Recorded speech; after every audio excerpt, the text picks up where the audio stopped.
చూడలేకపోతున్నాం.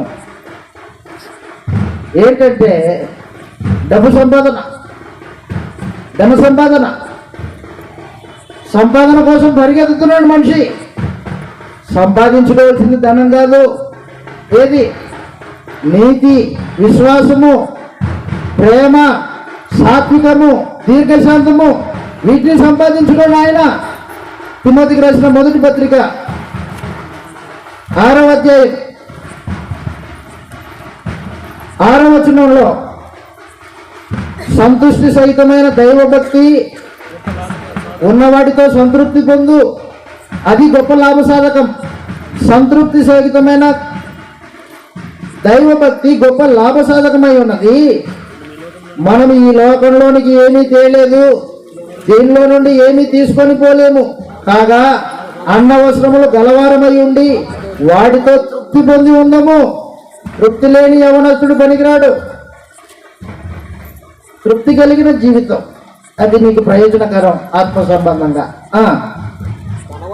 ధనవంతులకు అపేక్షించు వారు శోధనలోను, ఉరిలోను, అవివేకయుక్తములను, హానికరములైన అనేక దురాశలలోను పడుదురు. ఇటివి మనుషులను నష్టములోను, నాశనములోను ముంచివేయను. ఎందుకనగా ధనాపేక్ష సమస్తమైన కీడులకు మూలము. దాన్ని ఆశించి అనేకులు విశ్వాసమును తొలగిపోయారు. విశ్వాసం తొలగిపోయారు,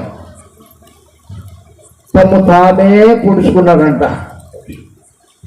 ఆత్మహత్య చేసుకున్నారని అర్థం. తమను తాము పుడుచుకోవడం అంటే ఏంటి? ఆత్మహత్య. తమను తామే పొడుచుకున్నాడు. దైవజనుడా, నీవైతే వీటిని విసర్జించి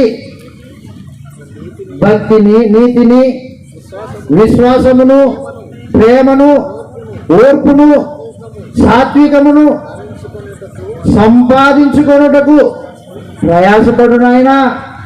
ఎంత చెప్పాడో! లోకాన్ని సంపాదించుకో, ధనం సంపాదించుకో, వాడిని ఇది చేయి, వీడిని ఇది చేయి కాదు. నీతిని సంపాదించుకో నాయనా. నీ అకౌంట్లో నీతి ఎంత ఉంది?